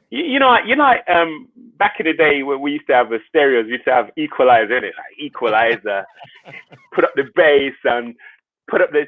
I used to remember my brother as well. We used to put up the bass and put up the treble and get that top and bottom, and it's like, yeah, boom, boom, boom. We used to do that. Now, can you imagine if we were able to live our lives again and we had an equalizer? And that equalizer could equalize. It could equalize, and those who are listening, who are sound engineers, know about taking out this and taking out that and taking out and eliminating this. And imagine if we had an equalizer, and we could. There was one frequency called racism, and we could replay, like back in the day. You could rewind the tape, rewind selector, rewind it. Take out the racism and replay the track. Wow. What would happen? Now, I think every one of us would say, actually, I'd like to do that. I'd like to rewind the tape. The tape is my life. Rewind the tape. Lock off. I like that word. My friend Chris used to say that. Lock off, Jamaican stuff. Lock off the racism. Lock it off. And replay the track.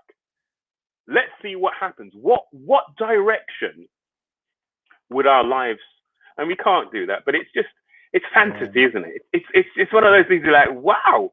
I mean, if I could replay it, you know, healthcare wise, maternity wise, stop and search wise, wow, what would happen?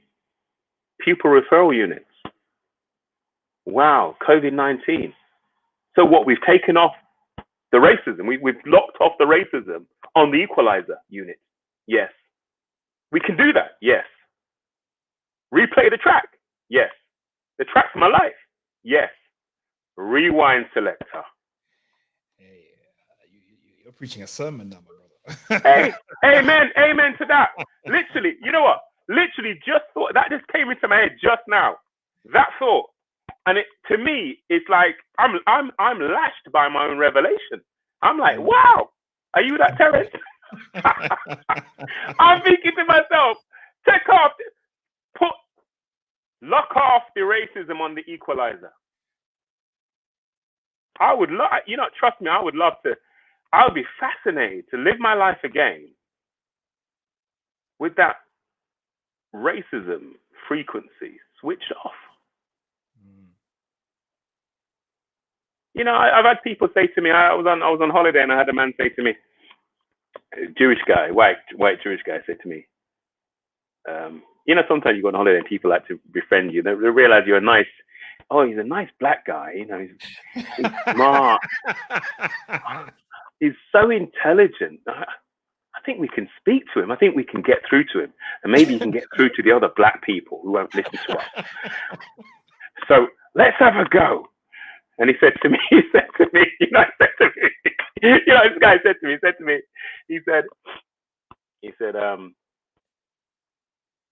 well, you see, you know, you are evidence. You're a lawyer. You're evidence that black people can do this.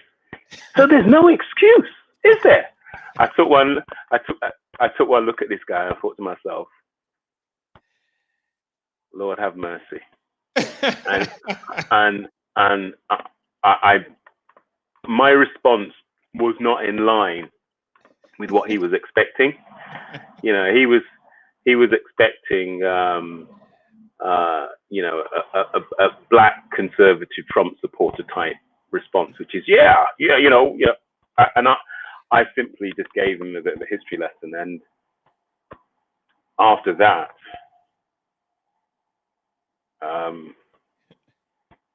seldom did our paths cross during that holiday.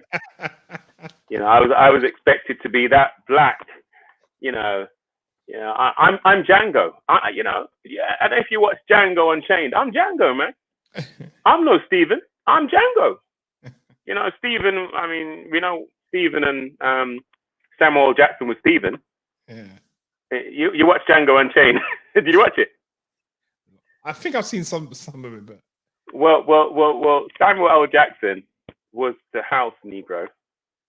Yeah. Django Unchained was wild. He was like, yeah, we're going to go for this. We are going to free ourselves. You know, we are. You know, he was very much the, you know, the field Negro who was non-compliant and who, you know, was disobedient because you should fall in line with the system and the narrative and Django was like, no way.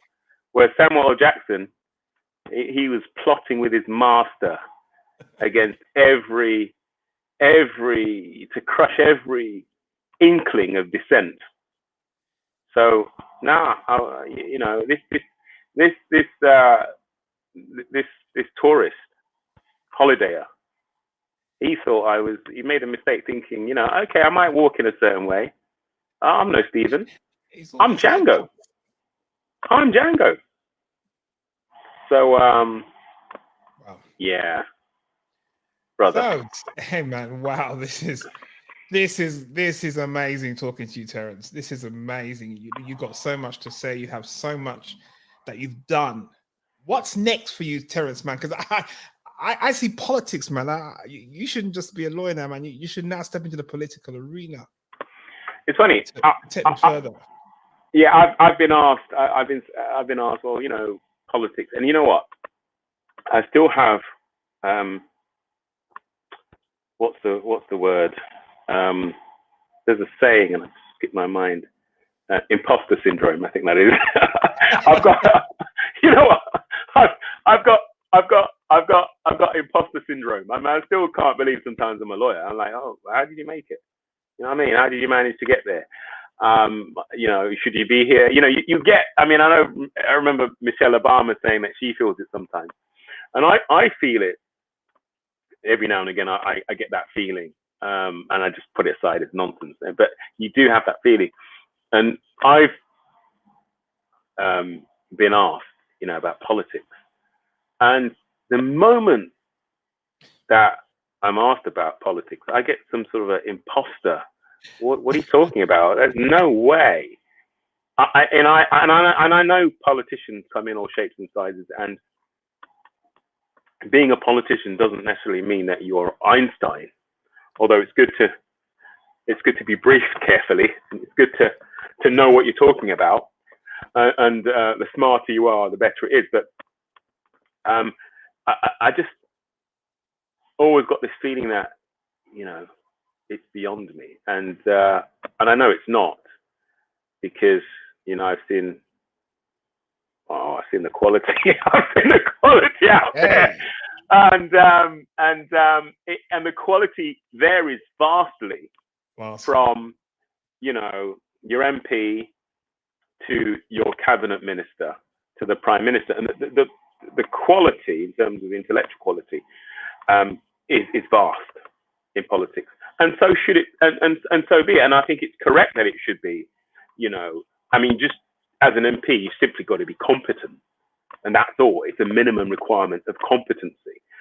You don't need to be Oxford, Eton educated, Oxbridge, Harvard, or whatever it might be. And a lot of the cabinet ministers are Oxbridge and private, you know, public school educated. And I think Priti Patel, I think was she at Warwick? I think she's from Warwick. She went to Warwick University, wasn't she? I think the key to being an MP is to be diligent, is to be well read, and you can read, and serve your constituents with passion and reasonably. Obviously, be law abiding. It helps to be law abiding. I've seen some MPs who have strayed and found themselves in difficult positions with the law and have had to step down. We've had a few cases. Be law abiding. You've got to be, to some degree, beyond reproach as an MP, because your life is so scrutinized that you need to be beyond reproach. But I always looked at that as being just beyond me, and I know it's not. But there's that feeling, isn't there? That wow, that's just too much, you know. And then when you look at the very negative side, which is being a black MP, it's just the worst. You know, the best, because you can do great things. I mean, David Lammy has done is doing some great things, but the more you raise your head above the parapet, you're in public office, you're in the limelight, and you're black, and you're talking about black issues. You know, if you are a Django in like me in politics, you need to wear a bulletproof vest, frankly. You may even literally need to wear a bulletproof vest with the attacks on lefty lawyers now. And I don't subscribe to a left or right. I'm quite centrist, and I believe in right and wrong rather than left and right. But people like labels, don't they? So we get in the government rhetoric on lefty lawyers, from Priti Patel all the way up. It's not that far up, is it? Home Secretary to the Prime Minister. Boris Johnson is now talking about lefty lawyers who he considers are the bane of the criminal justice system. And I'm like, well, wait a second. Sorry. Lawyers going about their business, doing their job, representing their clients, practicing the law of this country, are enemies of this country. And judges that don't that do not pass agreeable judgments on Brexit-related issues are enemies of the people. What is going on in this country? So, as a politician, you find that if you do not toe the party line, the government line right now, very scary times we're in, you are then castigated. And so, but if as you're long as you do black, your job, as long as you respond and do your job to the people who put you there, then that's what matters, isn't it? well, of course, but the thing is, it also matters if you're getting death threats. Okay. It also matters if you, as we've heard in the news over the last 12 to 24 hours, if you're David Lammy and you're getting death threats that are being investigated, these are not things to be taken lightly. Your very existence is under threat if you take certain a certain position on policy. David Lammy, Dawn Butler, Diane Abbott, these are MPs that are fodder for right-wing attacks. If you are a Stephen, and when I say Stephen, I'm not referring to any Conservative MPs by the name of Stephen, by the way, please. I make that point crystal clear. This is just, sorry, did you hear that? No, You didn't hear that, did you? Okay, yeah, sorry, that was getting messages. I'm making this absolutely clear. When I say Stephen, I'm not referring to any Conservative MPs. I'm just referring to the analogy that I spoke about earlier, which is Django, i.e. myself, and Stephen, who are, you know what I mean. I need to go into it. If you are a Stephen in politics, as a black person, you're okay. By and large, you're okay because you are towing a very conservative, right of center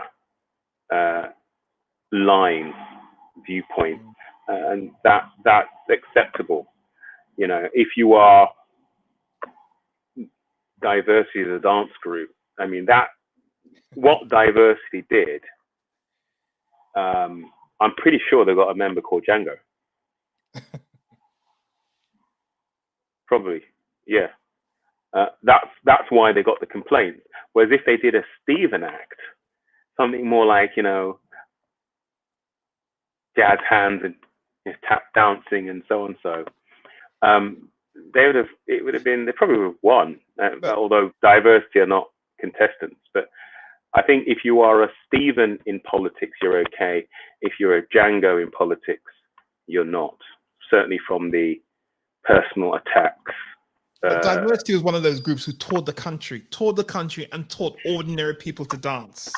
Ordinary people went into the heart of Britain. Yeah, but you wouldn't have thought they get that kind of vibe. No, but Alex, when the Americans sent the edict, the instructions to the French that black soldiers need to be treated in this way, what they were effectively saying was they need to be taught to know their place. Diversity is a brilliant dance group. They are loved. They are embraced by everyone, black, white, you name it. Many of their members are either black or black with mixed heritage. Mm. The problem with Diversity from the prism of uncomfortable racists, uncomfortable white people with a racist prism, is that they stepped out of their place. Diversity, you are there to entertain us. You need to know your place. So too, Osaka, the tennis player. So too, Lewis Hamilton. So too Raheem Sterling, Marcus Rashford. You are black people. Even Stormzy as well, I think, spoke out Stormzy. at times, yeah. And who's the guy that did the oh god, what's his name? He did the at the Brit Awards, and he's got a very straightforward name like Paul. It's not Paul, it's not Mark, it's the guy, and he says, Boris Johnson, you're racist, and he dropped the mic. Can't remember him. But anyway, you need to know your place. You're here to entertain us. Marvin Gaye, I mean, you're not Stevie Wonder. I mean, this is too political. You're there to entertain us. What's going on? I mean, that we can't do that. Living for the city it's a bit I just call to say I love you. That's what we want. We don't want anything political. Diversity. Come on now. Know your place. You're here to entertain us. Dance, do a few backflips, do a bit of, some locking and some popping. I remember we used to do that back in the day, man. I was good, With you. I used to pop. I used to be popping and locking and popping out my chest, and I'm like, wow, Terrence, man, you're great. Sorry, you tried. Did you try and fail, or did you try and win? I try and fail, mate. Oh wow. So yeah, back to diversity. You're supposed to entertain us. You are not supposed to challenge us on the issue of racism. This is an outrage. I mean, Britain's Got Talent is hallowed ground. It's sanctified. It's not to be disrupted. It's our opportunity for escapism. It gives us the opportunity for goosebumps. Where are my goosebumps? I want my goosebumps. What are you talking? Raise your hand. Black Lives Matter. Where's my goosebumps? I want my goosebumps. It's like what's her name? The lady that won it. Susan Boyle. Susan Boyle. Yeah. They're like, where's Susan Boyle? Where's Paul Potts? I want my goosebumps. I don't want black people dancing on stage, raising a fist, and with a white officer kneeling on Ashley Banjo's neck. I want my goosebumps. And that is and that's why it was such a massive outrage, because had Diversity performed that dance on Black Entertainment TV, or even on the BBC, on a black show, there'd be no complaints. There'd be no complaints. I mean, what was so disgraceful about what Diversity did in the eyes of certain sectors of the community was that they stepped on hallowed ground, a ground where we are supposed to be weeping with goosebumps. The only emotional trigger that we want from Britain's Got Talent is goosebumps and tears. That type of emotion is what we're looking for. That's why we have, we're in a lockdown.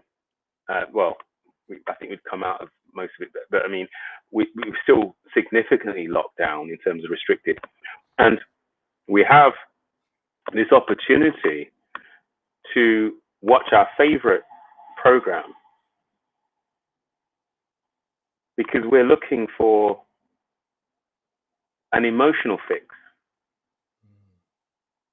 from the likes of Susan Boyle, Pol Pot's. This is an outrage. This is disgraceful. This is not what we signed up for. I want my goosebumps. And that's why, I mean, in fact, you know what the funny thing is? I'd looked at the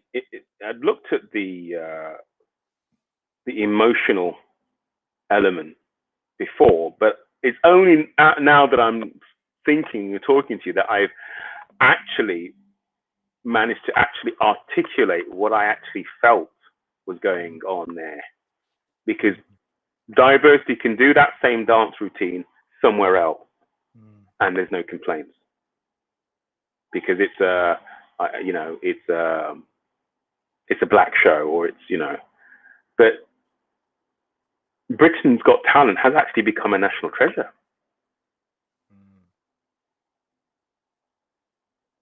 You know, Britain's Got Talent has become a national treasure, and to desecrate, in their eyes, our treasure with Black Lives Matter is a disgrace, and that's how they saw it. You know, I think that if diversity had done a dance routine on climate change, you'd have a trickle of complaints. If you had Ashley Banjo doing popping out his chest and then putting his hand on a train and then applying some super glue and going like this, I can't get my hand off. Oh, it's like climate change protester. They'd be going like this. Yeah, man, wicked. Wow. Yeah, that's that's Extinction Rebellion. That's we get that. Yeah, but no. Ashley, he lied down, and some white officer came and gently put, not like in, obviously not like in real life, symbolically placed a knee on his neck. That was the limit. As my dad would say back in the day when I was stepped out of line. I don't know about your dad, but my dad was quite vocal. My dad, he didn't really like to sanction us. I'm trying to look for appropriate words because we're now in 2020, so we have to use the euphemisms now. My dad didn't really like to sanction us as kids. He was very much, moms are the ones that like the sanctions. Yeah. Moms are creative at sanctioning us. That was the last resort. He was the last resort. Dad was the last resort. Yeah. And my dad, I never forget him, bless him. He's still with us, thank the Lord. He used to say these words that are now immortalized.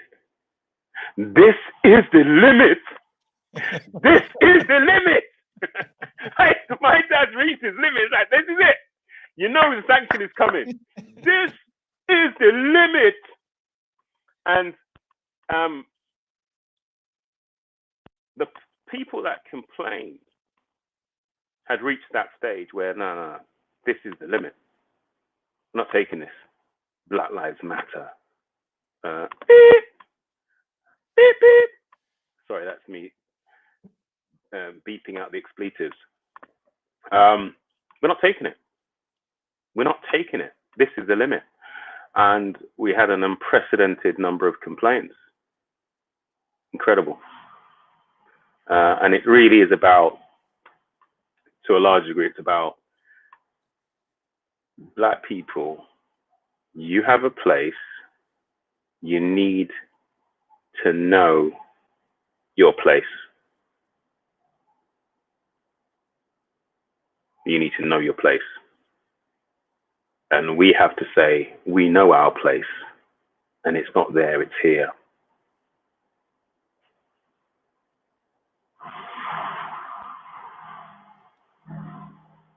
That's what we have to say. You started off by telling us whether you're going to politics or not, and you talked about competence, about being a politician, and you still never answered the question. Sorry, you know what? Well, Well, I think my answer is no, because I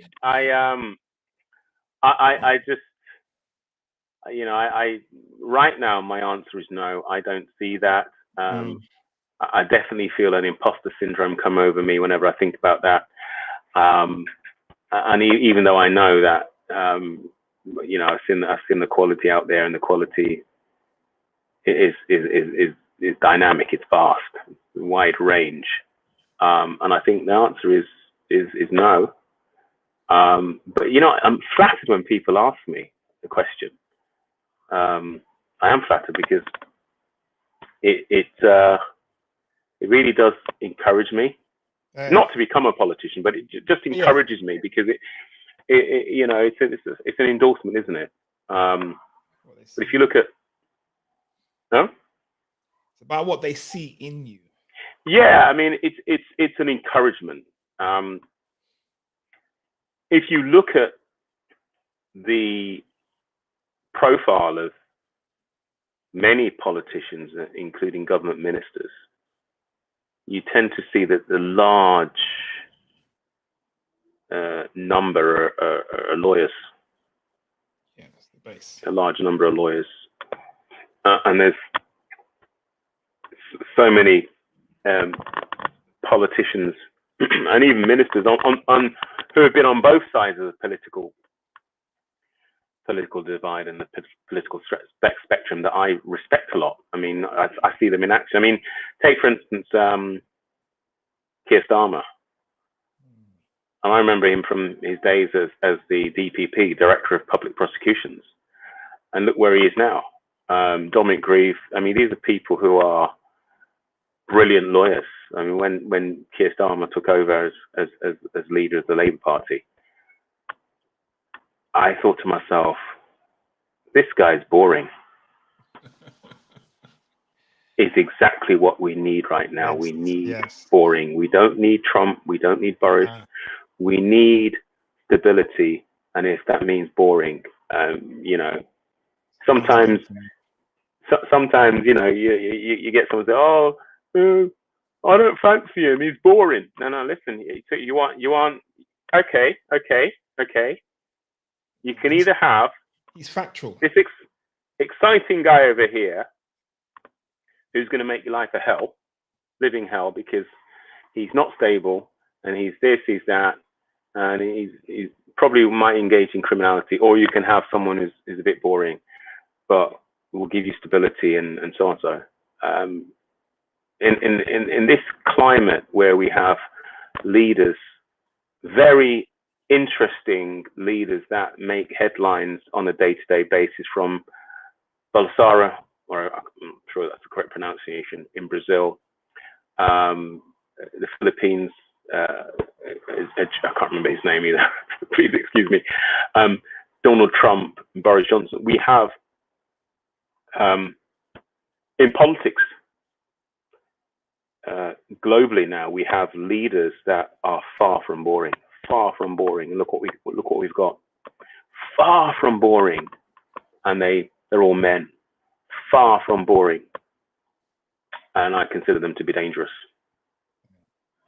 Which is why, you know, going back to lawyers, I like the fact that, and I'm biased, I like the fact that Keir Starmer is a lawyer, is a lawyer, top lawyer, QC, top.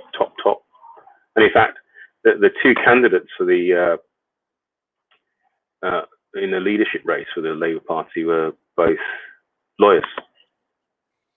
Unfortunately, well, I wouldn't say unfortunately, but there's always that tension between solicitors and barristers, because barristers are seen as being real lawyers, you know, although they're all lawyers. But I mean, barristers are seen as, you know, where you wear the wig and gown. So Keir Starmer, he was a barrister. And the fact of the matter, it didn't really, that wasn't the reason why I favoured him. I favoured him because I thought he would be a safe pair of hands. So yes, going back to the question, no, I don't see myself going to politics, but it doesn't surprise me that lawyers are very much fated as you know, being suitable to become politicians, because we whether you're a solicitor or a barrister, all lawyers have to articulate and have to be competent at putting across positions, arguing points. And I think that's probably why, you get lawyers into politics. Wow. Well, Terence, it's been a pleasure talking to you today. My brother. This has been the Likewise. very longest show I've ever done on the Message Talk Show. But thank you so much for sharing your thoughts today. Well, I'm so sorry. Amazing talking to you. I talk too much. I know that's the problem. And no, you don't talk too much, man. You talk what's in your heart, man, and that's cool. You say it you say it as you see it, and that's cool. That's cool. Thanks for the invite. Thanks. Well, so I'm going to go to the sponsor now, because I should have gone to the sponsor ages ago, but I didn't. But let's do this one. You are listening to the Message Talk Show and podcast. Do you believe you have something to share? Do you believe you have something to contribute? Do you have a story to tell the world, to share with your community? Gandhi said, man often becomes what he believes himself to be. If you think you can, you can. If you think you can't, you can't. So join us on the Message Talk Show and podcast with host Alex Gordon. So folks, I want to thank you for tuning in today, tuning in to listen to the advocate. Hey, the advocate, the gentleman who helps us fight justice, who looks at injustice and think, no, that can't happen. And when some of us, we look from our TV sets and we look from the comfort of our homes and we'll say no to that, but we won't do anything about it. This is the gentleman who gets up and says, no, something has to change. Terence, thank you so much. I got to thank your I got to thank your father for the man you've become. Well, thank your dad for the man you've become. Mom and dad are very, very influential people. Love them to bits. I'm still their son, and I always pay tribute to them. They're the Windrush generation. They came over not as lawyers, doctors, engineers, but as people who worked hard and long. Never was there an occasion when, as we say, the light bill, it should be the electricity bill, but we like to say the light bill. Never was there an occasion when the light bill was unpaid or any of the bills were unpaid at home. They were masters of managing their finances. Like the woman who had just a little and she allowed it to stretch. And my mom, yes, there were painful moments when I had to walk 10 miles to get a 10 pence discount because sorry, Mom, that's a joke, but I know that you had some creative ways of saving 10 pence here and 10 pence there. So yeah, my parents, amazing people. And thank you, Mom and Dad. That also reminds me, Black History Month, there's 2 books here I've been kind of promoting people to have a look at, and it's called 100 Great Black Britons. The stories of great Black Britons in this country, and Black and British by David Olusoga. Black and British. We have to support these guys. We have to be writing, recording. We have to leave something behind. We have to make sure the stories are told. We have to make sure that the films are made, the documentaries are made. So we need the writings from everyone. Can I say something, Alex, before I go?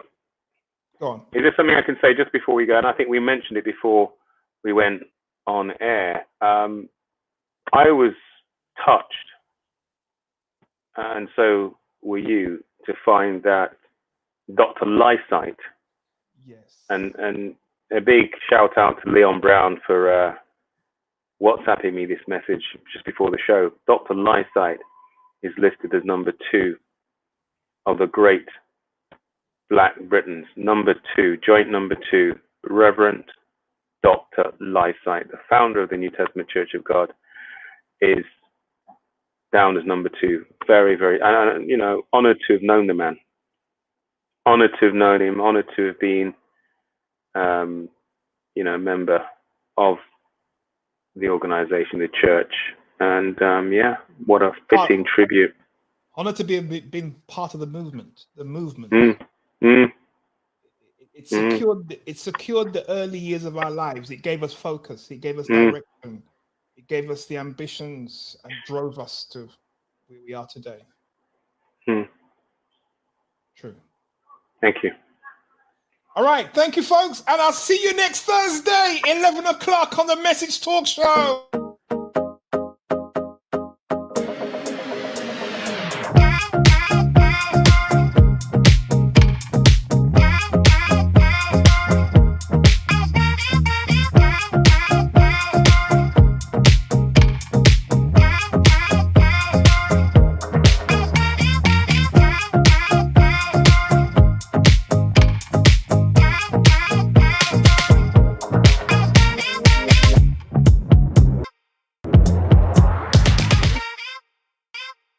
Miss the show, you got to be on the show.